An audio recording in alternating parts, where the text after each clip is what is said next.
Muito boa noite, meus caros alunos do curso de Logística. Hoje é a nossa última aula com revisão para a prova final. Nós aprendemos bastante coisa, nós vimos bastante coisa. Que pena que nós não pudemos estar juntos presencialmente, mas nós fizemos o possível para que vocês tivessem os conhecimentos necessários para essa disciplina. Muito bem, nós conseguimos abranger uma área bastante grande da logística. Nós começamos, eu estou aqui com a prova final, que vocês vão fazer na próxima terça-feira, e ela é composta de 8 questões, tá certo? E cada questão vale 5 pontos, e ela é uma prova individual. Eu queria que vocês se atentassem a isso, para que evitasse qualquer transtorno de ter que anular alguma questão por estar exatamente igual a outra. É uma prova completamente aberta, não é de múltipla escolha, vocês vão ter que redigir, cuidado com o português, tá? Isso é importante para a formação de vocês também. Imagine vocês numa empresa escrevendo muita coisa errada, né? Não pode não. Escrever um pouquinho ainda vai, mas não pode escrever nada errado na realidade. Muito bem. O que é o objeto dessa prova? É fazer um apanhado do que nós vimos. E nós vimos muita coisa. Nós começamos explicando o que é logística empresarial, que ela é um processo, né, de disponibilizar produtos e serviços para o consumidor final. Nós vimos quais são as atividades logísticas, as atividades primárias da logística: transporte, manutenção de estoque, gestão do ciclo do pedido. Vimos cada um deles, a importância do transporte, que agrega valor de lugar às mercadorias, do estoque, que agrega valor de tempo, e da gestão de pedidos, né, da colocação de pedidos, que é uma área muito sensível à tecnologia da informação. Porque vocês não se lembram, mas antigamente, para tirar um pedido, era tudo manual. Então foi a área que mais a tecnologia da informação teve influência na logística, das atividades da logística.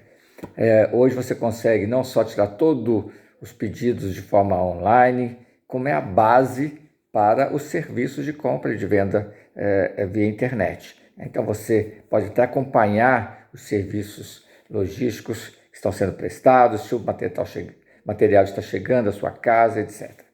Então, vimos um pouco sobre essas atividades.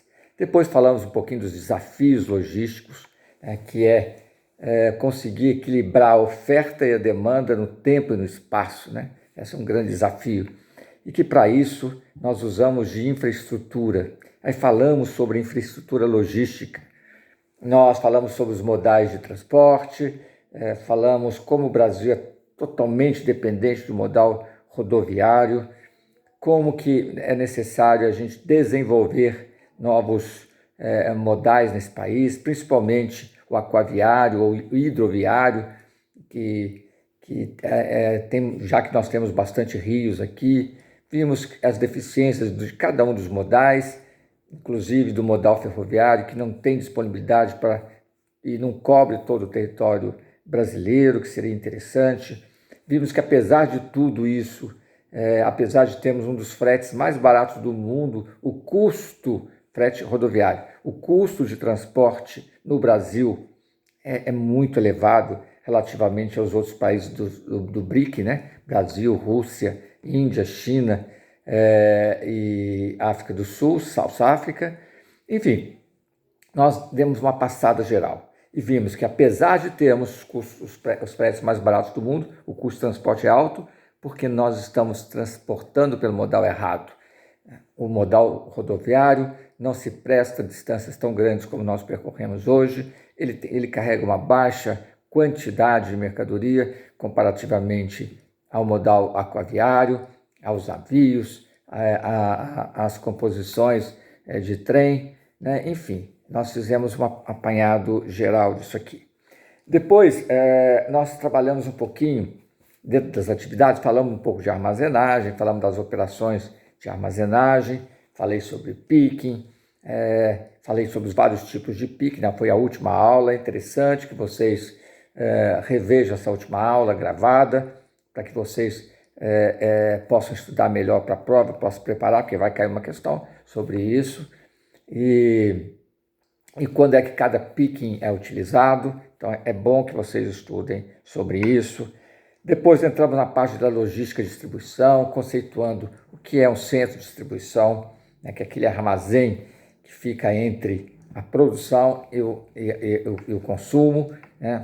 Por isso que somos centros de distribuição, que não são nada mais que armazéns, que se situam nesse canal de distribuição.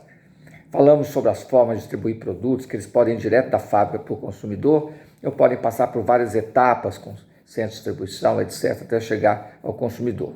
E que depende muito. Por exemplo, se você está distribuindo algum material, algum bem para o Brasil, por exemplo, se tiverem grandes demandas daquele bem, um atacadista estiver comprando, você pode fazer uma distribuição direta até esse atacadista, tá certo? Ou até um varejista final, ou um cliente final que compra em grande quantidade, que compra um full truckload, quer dizer, uma carga completa de caminhão.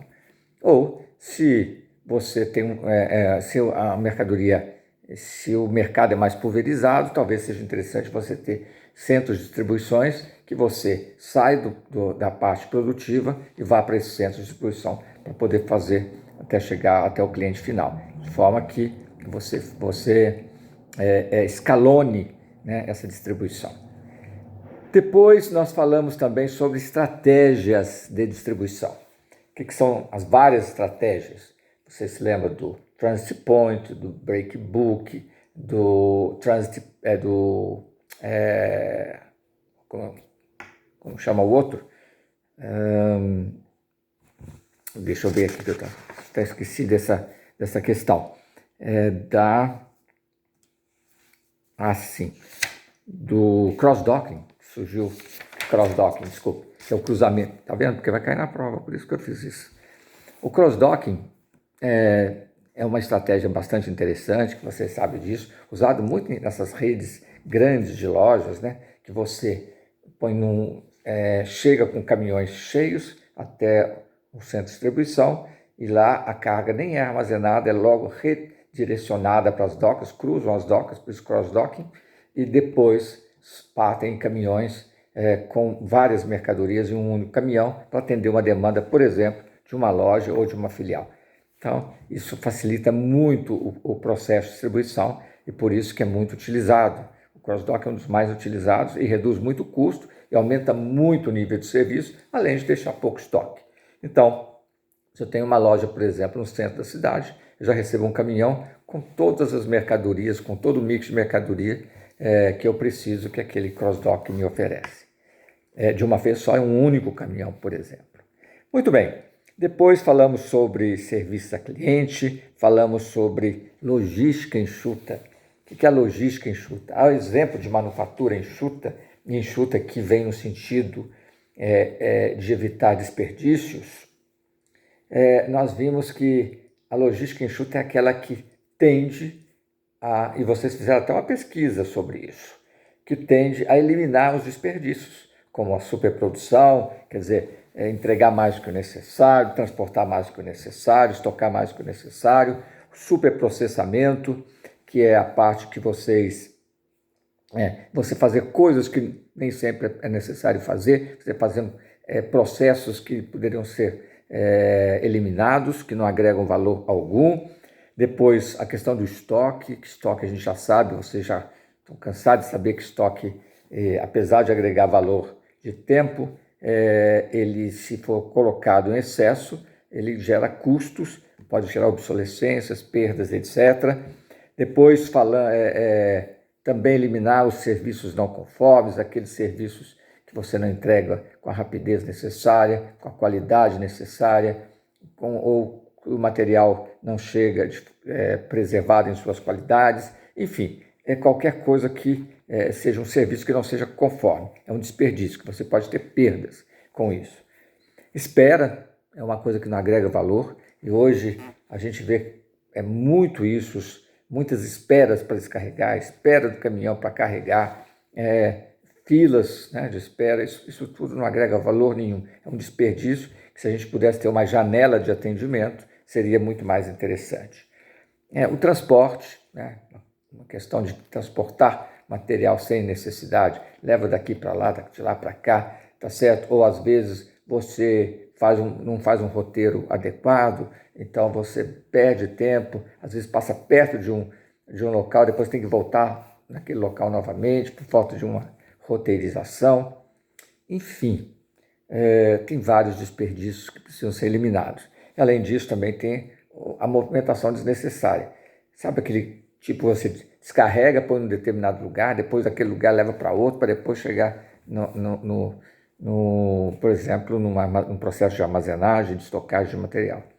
Enfim, são muitos desperdícios que tem na logística. Então, o conceito de logística enxuta é logística sem desperdício, de um trabalho bem feito, eficiente, eficaz, né? Sem gastar tanto dinheiro. Isso que é uma boa logística. O cliente fica satisfeito e o meu bolso fica mais satisfeito ainda, que sou prestador de serviço, porque eu não estou perdendo e aumentando custos.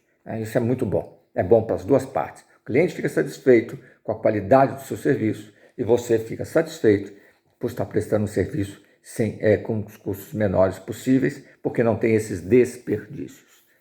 Muito bem. Depois nós falamos sobre operadores logísticos, né? Então, é muito interessante, esse item cai bastante na prova, eu aconselho vocês lerem, deve ter umas 2 questões sobre essa parte de operadores logísticos. É importante vocês lembrarem qual a importância de um operador logístico, o que é um operador logístico, né? Que é aquela empresa capaz de prestar 3 ou mais atividades básicas da logística, serviços básicos da logística, como armazenagem, transporte e gestão de estoque. Enfim, trabalhar um pouquinho isso aqui, conhecer um pouco mais dos operadores. Vocês fizeram até uma pesquisa muito interessante, alguns alunos fizeram uma pesquisa muito interessante, né, com os operadores logísticos, a maioria dos alunos. A maioria fez um trabalho bastante interessante, mapeando os principais operadores do Brasil. Quer dizer, são possíveis empresas que no futuro, talvez, quem sabe, vocês possam trabalhar, se já não trabalham um desses, né? Então, foi muito interessante esse trabalho que vocês desenvolveram, parabéns, a maioria tirou nota muito, muito boa, mas é importante vocês entenderem por que as empresas contratam esses operadores logísticos, né? Então, por que empresas fazem isso? Para poder centrar mais no seu negócio. Aliás, quando você contrata um operador logístico, tem 2 motivos básicos, como quase tudo na logística tem 2 motivos. O primeiro, reduzir custos. Isso geralmente é importante. O segundo, prestar um nível de serviço melhor. Quando você dá para uma empresa o serviço de logística da sua empresa, transfere para ela, primeiro que você foca no seu negócio. Segundo, se você está passando isso aí, significa que ela tem competência para desenvolver bem esses serviços. Ótimo. Então, essa é uma grande vantagem da gente ter operadores. Significa que, para nós, a logística, às vezes, não seria, para aquela empresa, a logística talvez não seria o core business, né? A competência central daquela empresa. Mas para um operador logístico, a competência central é prestar serviços de logística. E sendo assim, elas devem fazer isso muito bem, né? Eu não atreveria fazer melhor que ela, já que aquilo é a competência dela. Tem algumas vantagens, tem algumas desvantagens, isso vai estar das questões da prova, mas é bom relembrar algumas questões, algumas vantagens de se usar os operadores logísticos, né? Primeiro, você reduz custos, como eu já falei, você dá maior qualidade, maior diferenciação dos seus serviços, dos seus produtos, você reduz o investimento em ativos como armazéns, caminhões, etc., já que você terceiriza, então você guarda o seu dinheiro, que é custoso, para arcar com as suas operações centrais. não, e foco nessas atividades, né? E dá uma maior flexibilidade operacional. Imagine você que às vezes quer distribuir o Brasil todo, imagine o custo que seria para a sua empresa ter que arcar com os custos de contratar caminhoneiros, comprar caminhões, montar centros de distribuição. De repente você tem empresas que sabem fazer isso muito bem, que tenham infraestrutura para isso e possam prestar um serviço bem bacana para você, e que são especialistas nesse assunto. As desvantagens, às vezes, de utilizar um operador logístico é você, talvez, como você terceirizou essas atividades, por exemplo, de entrega para eles, talvez você pode perder, às vezes, o contato direto com o seu cliente. Isso pode ser ruim. Às vezes também, e eu já vi e presenciei, muitos operadores logísticos que prometem uma coisa e não são capazes de cumprir aquilo que foi prometido quando eles foram contratados. Então, não cumpre as promessas combinadas. Tem esse risco de dependência muito forte das empresas, um risco comercial, um risco operacional, até ético em alguns casos. Por isso tem que escolher bem esta empresa, esses operadores logísticos, né, para que eles possam atender você e propor excelentes soluções. A questão de proposição de soluções sempre é uma causa do casamento ou do descasamento, do divórcio de um operador logístico. Às vezes eles propõem bons serviços, né, e que isso te encanta e realmente ajuda você até a ganhar mercado. Às vezes eles prometem muito, mas não propõem nada de novo, o que é muito desalentador. Muito bem, o que mais que a gente poderia ver aqui nesta prova que eu gostaria que vocês dessem uma olhada. Eu falei sobre as atividades logísticas e aí me ocorreu aqui uma área que é o picking, né? Eu até falei no início, mas é importante entender qual que é o picking mais usado, mais comum, quando tem uma grande empresa, um grande armazém, talvez seja importante você dividir a separação por zonas, né? Então chama-se picking por zonas. Quando esse armazém tem entradas e saídas, talvez por onda, seja mais interessante, é entender isso. E basta ouvir, né? Rever os vídeos que eu postei para vocês. Tá bom? Que mais? É claro que as perguntas não são simplesmente vai lá copiar, colar. Não são. São perguntas geralmente que envolvem um determinado conhecimento e amadurecimento da leitura que vocês fizeram e de ter ouvido com atenção as vídeos, as aulas que eu passei para vocês, né? Os slides, etc. Muito bem, eu acho que com isso, falando basicamente nesses pontos, vocês têm uma boa condição de fazer uma prova muito boa. E se vocês têm uma condição de fazer uma prova muito boa e responder esta prova, né, com algumas questões dessa prova, vocês conseguem, né, se sair bem profissionalmente. Eu acho que é interessante quando você tem bons conceitos de logística, da coisa que vocês estão fazendo, vocês já são diferenciados por isso. Eu vejo muitos bons alunos aí, alunos até que iniciaram comigo, que eu senti uma determinada falta de conhecimento no início, mas que pelo esforço, etc., foram cresceram muito. Estão se preparando, estão formando agora, estão no quarto período, que vão ser grandes profissionais. Né? Tem alunos que já trabalham na área, então isso ajuda muito para perceberem. Enfim, todos têm condições de serem bons profissionais. É isso que eu queria deixar para vocês, dar esse alento. E espero sinceramente, já falei isso uma vez, espero sinceramente que as aulas retomem em agosto, para que a gente, no dia 10 de agosto, estejamos todos nós juntos aqui. Mas para que isso ocorra, tem que ser com segurança. Vocês viram que o Ministério da Educação prorrogou até o final do ano a possibilidade de aulas remotas. Então muita gente fala assim, mas vai ter aulas remotas até o final do ano? Não significa isso. Significa que há possibilidade. Tá certo? Só para cada mês ele ficava, prorroga mais um mês, ele prorrogou para o final, para o ano todo. Para efeito simplesmente da medida. Ela autoriza a fazer aulas remotas ao final do ano. Mas a política do Uni Horizontes é a seguinte: assim que a Prefeitura Municipal de Belo Horizonte autorizar a volta às aulas, nós vamos retornar, tá certo? Presencialmente. Quando isso for seguro para todos nós, para vocês, quero que estejam sempre com muita saúde, seus familiares, e para nós também, tá bom?